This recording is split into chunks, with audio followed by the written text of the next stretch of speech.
Hello again, fellow audiophiles. I am Wave Theory, and today we are going to take a look at the ZMF Verite Closed. This is a closed-back, full-size dynamic driver headphone from ZMF. This particular unit is in African Blackwood. The starting price for this unit is $2,500 US and goes up from there with a set of options that you can explore when I will link to ZMF's website down below. This was loaned to me by a friend of the channel. I have been in contact with Zach at ZMF to ask a couple of questions about this, but Zach has not made any attempts to influence my subjective opinions on this piece in any way, so all of the thoughts you are about to hear are mine and mine alone. And you may also be thinking, wait a minute, Wave Theory, didn't you already do a ZMF Verite Closed review? And yes, I did. Back in the spring of 2021, I reviewed an epoxy stabilized unit of the Verite Closed line.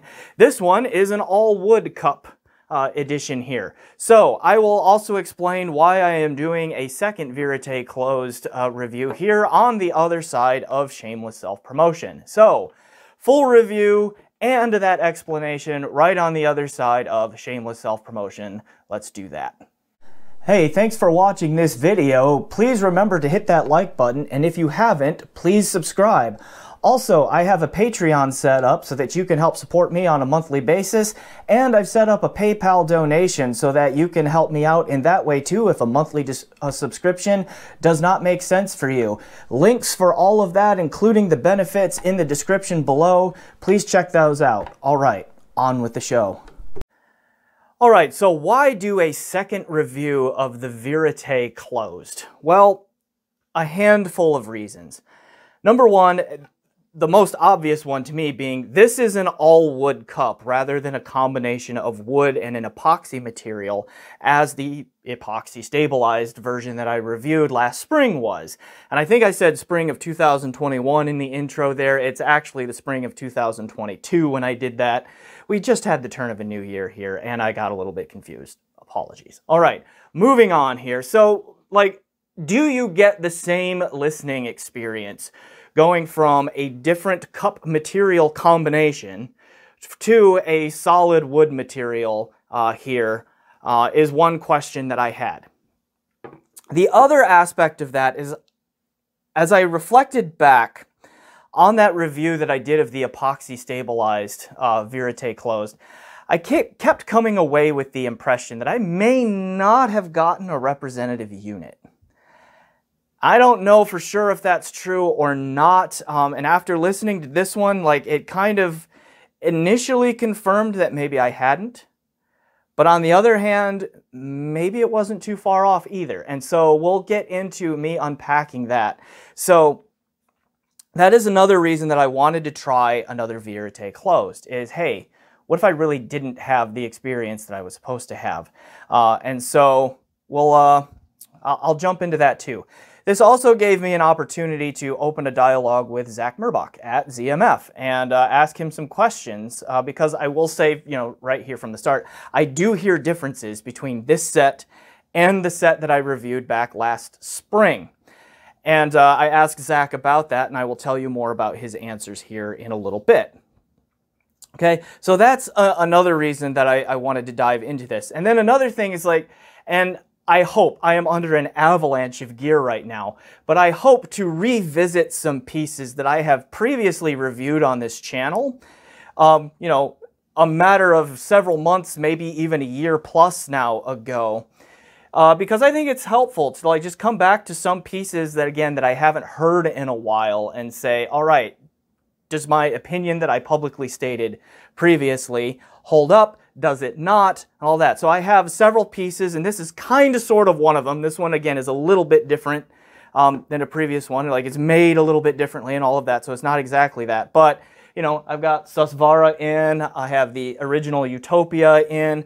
Odyssey was kind enough to lend me one of their carbon electrostats, that I've been listening to off and on here a little bit. So I've got several pieces in that I'm going to revisit here in the near future, just kind of, do a check-in and see, have I wandered at all, that sort of thing. So put all of that together, and that's why you're getting a second Verite Closed review.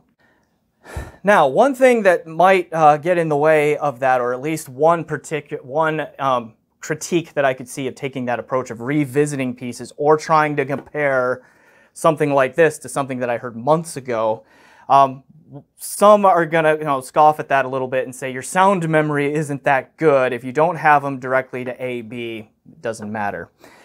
To some extent, that is true. It is a little bit different now that I have pretty much cataloged my opinions on so many pieces of gear and shared them with you. Like, I was able to go back and watch my review of the epoxy stabilized Verite Closed to see what I said about it. And I also take notes when I do my listening tests. And so I was able to get on my computer and pull up those notes that I took and compare, okay, what were the problem spots or the bright spots, bright meaning good, not necessarily high treble here, but the strengths of this piece that I'm going back to compare to.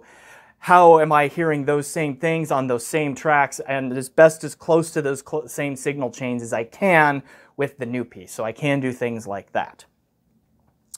All right, so that's enough of that intro, and hopefully that makes sense why I'm doing this. Let's dive into the review here. So, again, the starting price here on the Verite Closed, this is again an African Blackwood piece, but for the stock wood and all stock basic options, $2,500 US is the starting price.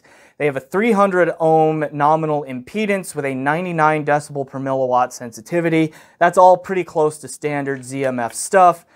The basic stock cable that comes with is this. This one is 1/4 inch on the amp end, and it has the dual 4-pin mini XLR on the headphone end. That's all pretty standard ZMF stuff. ZMF stock cables tend to be among the better ones out there for stock cables, in my opinion, but I still think that it's a little bit too stiff, I think, for most people's liking, so you're probably going to want to do a cable upgrade at some point.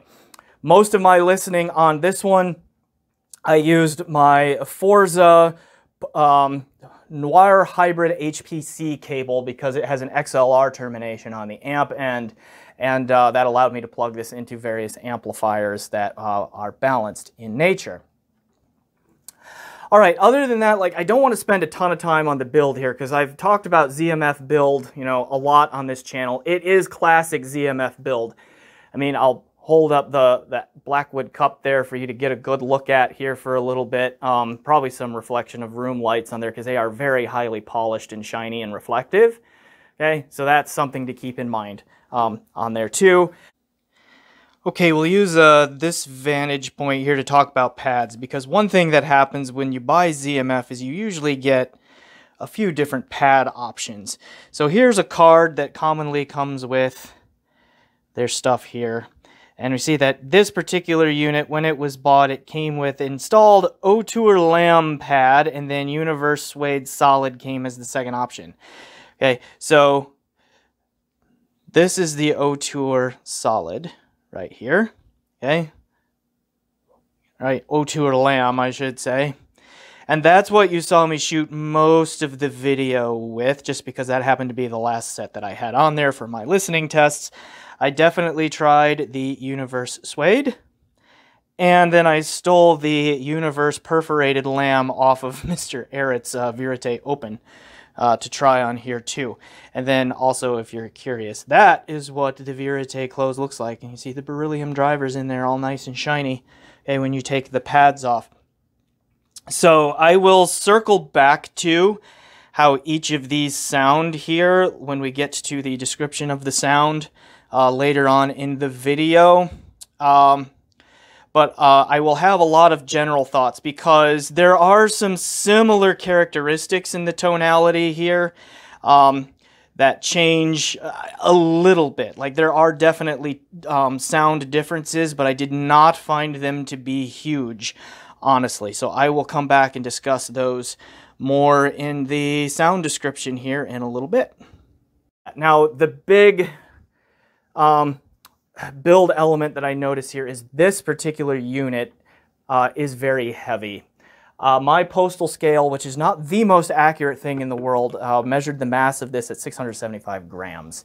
And I did notice that the weight of this unit bothered me. I got a hot spot at the top of the head here quite frequently with this, and ended up having to use, I have a couple of ZMF's pilot pads around that I use for other headphones, like, for example, my TH900 with Lawton chambers on it here.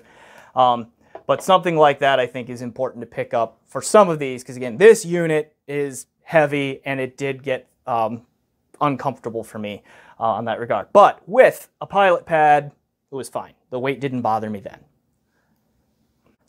So I think that's probably enough about the build of this unit, just because again, like I've stated a lot about ZMF's build quality before. It's still here. The craftsmanship, the beauty, the quality of the construction, all of that still very much here. So let's move on into the sound parts and then revisiting what went on with the previous Verite Closed unit that I had, to the extent that I am able here.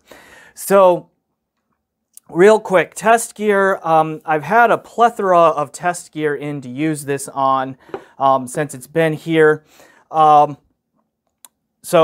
common signal chains, DACs that this would have had some time with would be my Berkeley Alpha Series 2, which was connected to a Singer SU2 digital-to-digital converter coming from my desktop PC.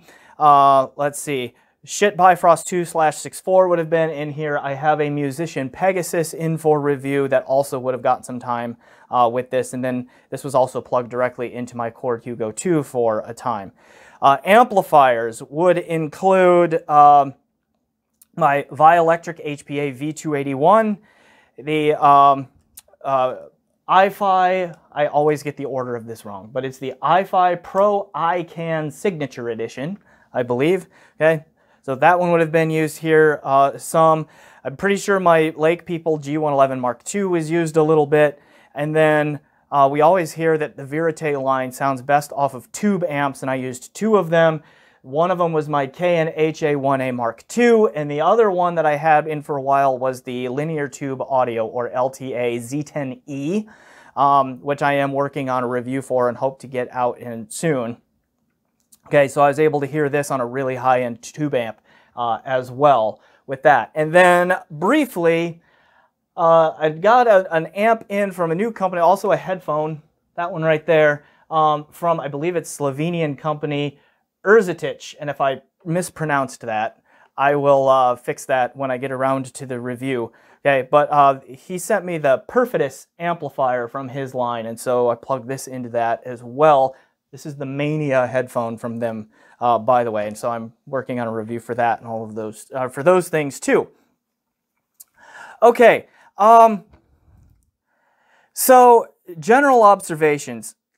Quick summary of my description of the sound of the epoxy stabilized Verite Closed that I heard back in the spring of 2022.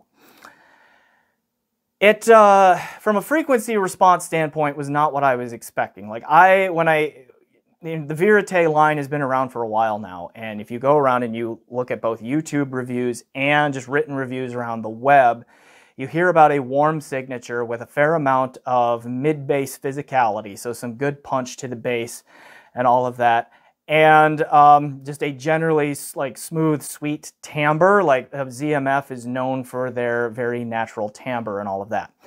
What I heard from that epoxy stabilized unit is a very hollow tonality. Like there was not a lot of warmth to it. The mid-range was pushed forward a little bit and had a bit of a peak.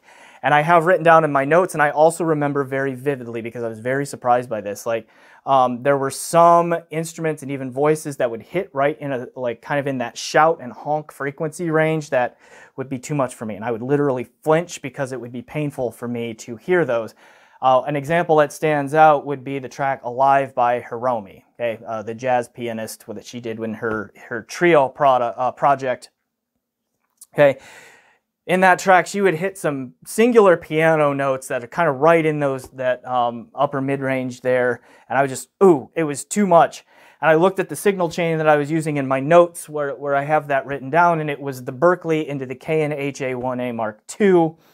And so I made sure that I used that combination, listened to the same track on this to see if that would happen and all of that. So what I noticed with this unit is the warmth and the fullness that comes with that warmth that is talked about with commonly in the Verite Closed reviewing sphere out there was definitely here. Like this one is a much warmer, much fuller, much richer sounding unit than the epoxy stabilized version that I had previously.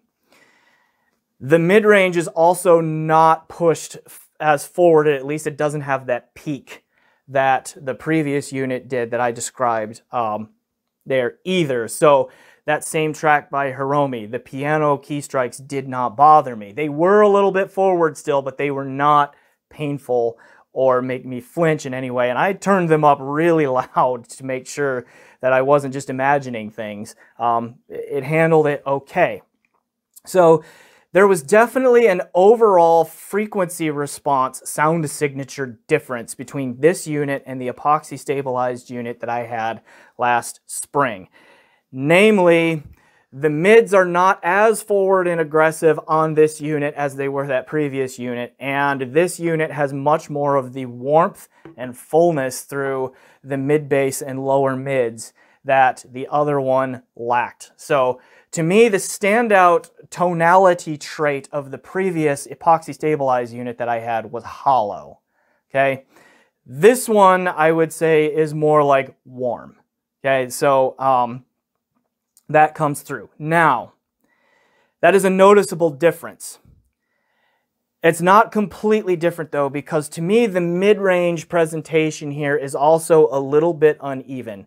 The tonal balance is such that there is a little bit of a misalignment between stuff that happens in the 2 to 3K region and what's happening around 1 kilohertz or so. So it's a little bit uneven in there. So this still has this, in addition to that warmth and fullness to the sound, there is also still a bit of a hollow tonality and timbre to vocals, to string instruments. Brass instruments can be a little bit over-aggressive still and all that. Not painful like they could on the other one, but still forward to the point where they still sound a little bit thin and unnatural in their timbre through the mid-range here for me on this unit. Okay, so that is a similar trait to the epoxy stabilized one, just not to the degree. So yes, this one is warmer and fuller sounding in through the mid bass and the lower mids, but then there's just kind of this break almost, and then there's just this a little bit uneven mid-range tonality to it that had those impacts that I just mentioned. Both units seem to be a little bit darker leaning in the treble. Like Zach said that the Blackwood is going to have a little darker tonality to it, and he is right. There is not a ton of air or high frequency extension here. It's not overly dark. There still is some crispness and all of that up there, but like there's not a ton of air or that sort of thing. So if you like brighter sound signatures, this version here is probably not for you. Okay. Now, other than that, like because there is more mid-bass presence and warmth here, then there is good punch to the mid-bass here. And I remember, like, because again, I went back and watched my video, I described the mid-bass impact on the epoxy stabilized version as more of a than a, okay? Just because there just wasn't a whole lot of fullness to go with it. This one definitely brings the, okay, the lower stuff going on there. So good impact and physicality through the mid-bass on this unit. All right, so it might be sounding like it's a wholesale, this particular unit is better than that other one. Not quite. What I noticed here is, like, when I went back and listened to my previous review, I talked up the quality of the imaging and the separation of the epoxy stabilized unit. This one does not do the spatial effects quite like at least I described verbally in there. Like this one, its imaging is all right. It does a fairly good job of placing things in the sound field, but there's not a ton of separation between the sonic images. Okay, so my guess is this unit is not quite what that other one was in terms of its ability to create a holographic spatial presentation. Now, for the most part, holographic spatial presentations are not known as being a ZMF trait either. They have a nice wide soundstage, which this one does for the most part as well. And they do a good, again, I've heard this with my own ears on several units, they do a good job of placing, but not really creating space in between, and that is happening here as well. All right, so what I've also found here is that this version of the Verite Closed is a bit of a specialist in terms of music genres that it matches as well. Because of that timbre and tonality, the uneven tonal balance a little bit through the mids, most acoustic instrument stuff and vocal stuff to me just doesn't sound quite right here. But because of the mid-bass presence and the physicality of it and the fact that it's not fatiguing up top, I mean, you can wear this for a long time and not get treble fatigue, or at least I could. Things like hip-hop, EDM, and that sort of thing, things that lean more towards the hard-hitting bass and synthetic instruments or synthesized instruments and all of that, I think are where this is most at home. I was able to enjoy it, but it's not my favorite for things like rock and metal. And then to me, the tonality and the struggling in the spatial separation made it not particularly enjoyable for these ears on like big classical works and symphonies and like that sort of thing. So I don't. So again, I think it is more of a specialist. And it's a little bit narrower of a specialist than other ZMFs I've heard before that I have labeled as specialists to my ear. Okay, and I think this is a good point to also talk about the resolution. The resolution here is okay. Like I can tell pretty much like what I'm hearing for the most part, and it does a decent job of separating out instruments and vocals from each other. Until things get really, really busy, I do think that you can overwhelm the drivers here, or maybe if it's not the drivers, it's the reflections coming off the back of the inside of the cup or something. Okay, something can overwhelm the sound on these, particularly through the mids and in through the treble, where what is there in terms of its ability to separate starts to get a little bit mushy the busier a track gets. Like the finale of the 1812 Overture here. These kind of lost their integrity. Not horribly, but noticeably so. Likewise with like the Jurassic Park theme from John Williams, or like Duel of the Fates from John Williams and all of that. These just couldn't handle that much information going on at once, as well as some others that I have heard around this price range, and honestly even a little bit cheaper. Okay, so that's to me that's how these ears are hearing it. All right, back to this vantage point real quick to discuss the pad rolling differences. Now, the sound description that I just walked through is, again, a synthesis, really, kind of all of these pads. I will modify it slightly based on the different pad types. The thing that I want to emphasize here is that all three of these pads that you see had the similar mid-forward kind of tonal quality to them. Like, there was just not fantastic tonal balance through the mid-range. Like, every single one of these three sets here, there was just still kind of that hollow tonality and timbre kind of thing to them.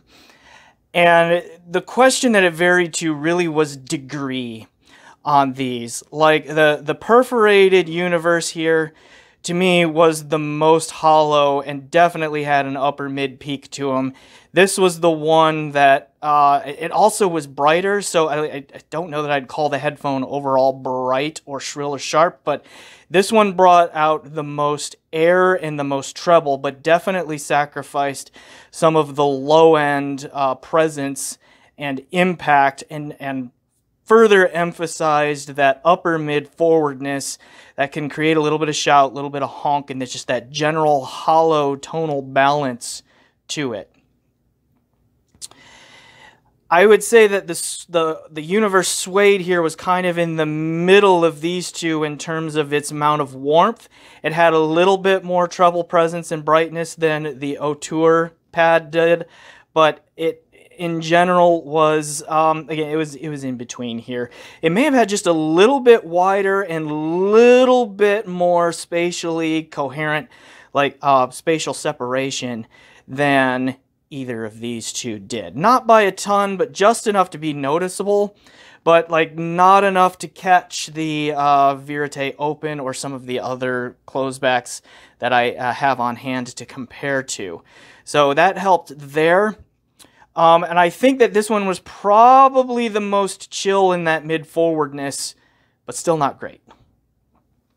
This one right here was probably, so this is the O2er, this is probably the darkest sounding of the three that I was able to try. So, and it also was the warmest, I would say, had the most mid-bass presence, all of that. And I think I liked the overall tonality the most here because even though it might be just a little bit more hollow in the mid-timbre than this one was, it was masked a little bit by the overall warmth of the presentation here. So it wasn't as noticeable. Now, all of these still have that problem where you can overwhelm the, I don't know if it's the drivers. I don't think it's the drivers. Because actually, there's Mr. Eretz with a stray cake cord attached to it. Sorry about that. But there's Mr. Eretz Verite Open. Okay, and the drivers in there are pretty much the same. I mean, you see they're similarly shiny and all of that. I think that one didn't get overwhelmed in the mids nearly to the extent that this one did. So I think it's probably not a driver issue in terms of the resolution and the staging and all of that losing its coherence when passages get busy. I think it probably has something to do with reflections inside the cup doing some wavy interference things. Okay, my guess is that's the case. But that happens on all of these. Maybe the least here, but you sacrifice the, I mean, these sounded more like that, the epoxy stabilized there, where it's just not quite as warm, a little thinner, even more mid-forward, though not to the extent that those epoxy stabilized ones were. All of that, but this one just did the least wrong for me. On the going on here. But anyway, I thought that I would comment on those. It is a little bit frustrating to me. I don't think I had the Universe lambskin non-perforated to try. That would have been cool. But, you know, given what I'm hearing here, I doubt very much that that's suddenly going to magically save that mid-range tonality, tonal imbalance thing, because I'm hearing it everywhere here. Okay, everywhere.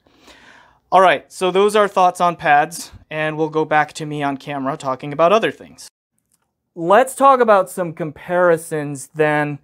Well, actually, before I do that, let me come back to what accounts for the sonic differences that I was hearing between this and the previous epoxy stabilized one, because I asked Zach about that. And he said that without having the units in-house for him to open up and examine, he cannot really say, which is probably fair. But he also stressed, and I think this is also a fair and valid point, and that I want to emphasize too, that he will take care of you. Meaning that if, for whatever reason, you put one of these on your head, or any ZMF product on your head, and you're like, that's just not what I was thinking it was going to be, he is happy to have you send them back to him, examine them, figure out what's going on, and work with you to try to get something that you are going to like. Okay, so keep that in mind in there as well. Tube amps. We do need to talk about that, since it's recommended that these be used on the tubes. Like, this did sound its best on the Z10E, which, I mean, it should. That's a $7,000 tube amp, right? But even then, like, when I first put these on and I was using the Z10E, I was like, okay, yes, these are a little bit better in the overall tuning than those epoxy stabilized units that I had. It's clearly warmer and has a little bit more fullness and impact in the mid bass and that sort of thing. So that was good. And I really enjoyed that for a while. But even on that Z10E over time, I was like, yeah, the mids are a little bit tonally imbalanced here, and they sound a little bit hollow again. Okay, so even with that, yes, the Z10E helped. Yes, some of the solid state amps, like particularly the iFi, kind of exacerbated the issues that I was talking about a little bit, but they were still present on that really expensive tube amp. They were still present on my KN tube amp, and that sort of thing. Okay, so let's keep that in mind as well. All right, now let's talk about some comparisons to other things out there. I have two other fairly high-end closed backs on hand. Got the Focal Radiance. And I have my Fostex TH900 with Lawton Purple Heart chambers on it. So this is about $1,300, and I believe Headphones.com has another batch of these and has labeled them as in stock, if what I have seen on the web can be believed. But I will double check that, but also put a link to their site if that is indeed true down in the description. And then these all told, like if you get a TH900 series headphone, those run anywhere from about $1,200 to $1,800 new, it seems, and then put Lawton chambers on them, and those are like $300 to $600, maybe $400 to $700 now, depending on what wood type you get. And so, you know, you're looking at around a $2,000 unit for something like this. I have really worked on these a lot, which is why they have 2.5mm connectors on here. I got them off of eBay as a badly damaged set. Put new drivers in them, put Lawton chambers on them, really nursed them back to health, and so forth. So that's why they look different. Okay. Yeah. So what I noticed here, I go back and looking at my notes. Let's start with the TH900 here. Brighter, a lot more treble presence here. V-shaped signature, but the Verite Closed had, I would say, a fair amount of punch in the mid bass, but did not have quite the slam in the low bass that the Lawton does. These also sounded wider, a little bit bigger yet in soundstage than the Verite Closed did, and they were a little bit sharper in their imaging and separation, I would say. The Radiance here, this one just continues to surprise me. I just have to let out a spoiler there. This is still my favorite all-around closed back headphone, regardless of price, I have to say. It just does the most right. The only closed back I've heard sound better than this one is the LCD X Closed 2021 edition with some EQ. Out of the box, no way, but with some EQ it can. But even then, it's still only marginally better than this one, and this one wins in ergonomics hands down over the LCD XC in just about every way. Okay, this one's had a much more lush and natural timbre and tonality, especially through the mids. It has a little bit more deep bass, sub bass extension than these. It has a similar amount of physicality as the ZMF and all of that, and also, like, the resolution here is surprising. Like this, I did not perceive as losing its coherence in busy passages the way that I heard this one here. So the presence of the Radiance in the closed back market, and I guess you could also put the LCD XC in there as well if you are an EQer, kind of warps a lot of the value of more expensive closed backs, even the Stelia, okay? Even the DCA Stealth, in my opinion, like presence of this one and the LCD XC with some EQ kind of puts the pinch on this one and any of the others up there higher up. And I can unpack that more in future videos, but that's just kind of where I am and what these are hearing right now. This one, I reviewed the Verite Open recently. So I will put a link to this review down below as well. I just, this also surprised me. I just straight up preferred the open to the closed here. This one, like the spatial part is better, like the spatial separation is better. It has a little bit more deep bass extension. This one hits a little bit harder in the mid bass and might be just a hair warmer in tonality, but this one has the more accurate tonality through the mids. It has just a little bit more treble sparkle without being fatiguing or anything like that. This unit, the open, sounds pretty good with just about every kind of music I have thrown at it, so it is more of a generalist. The closed is very much a specialist. Again, going back to those genres, I think you want something that's hard-hitting and mostly electronic / synthesized to really sound its best here. Okay, so that is backwards. I admit this. That is really backwards from a lot of what I have heard about the Verite Closed out there. So again, this is the second Verite Closed unit that I've heard. It definitely sounds different than the first one. And I keep hearing that the Verite Closed is the better value and the better buy at $2,500 than the open. And I do not hear that. I don't. I think the open, maybe this is just a golden unit, and this was a loan from Mr. Arrett, so maybe he just has himself a golden unit there. I don't know. But after hearing two of these in the Verite Closed line, they are not for me. They are still in the range. I do think some people will like their characteristics. So we'll come back and we'll wrap this up about the Verite Closed again. It is still in the range where I think some people will really like their characteristics. If you are treble sensitive, it's a good option. If you are a fan of hard-hitting mid-bass, good option. If you like a little bit more forward vocal and mid-range presentation, like if you like vocals to stand out and aren't as concerned about their tonal accuracy, then this probably will do it just enough for you, because that stands out and all of that. Unless you're listening to like choral music or a lot of really busy stuff, and then the vocals can, again, they can get a little bit overwhelmed and get a little bit mushy through the mids there. Okay, so, but even so, it is entirely possible that this Verite Closed here, with its warmth, its physicality, all right, and its slight mid-forwardness as well, that it will match your music library and your tastes well. I am not that person, okay, but there are a number of them out there, I am sure. All right, so I'm going to go ahead and leave it there. I am Wave Theory. This has been my review of the ZMF Verite Closed African Blackwood non-epoxy stabilized version. Please check out my PayPal, my Patreon. Leave a like, leave a comment, subscribe if you haven't, all of those things. And as always, thanks for watching and enjoy the music.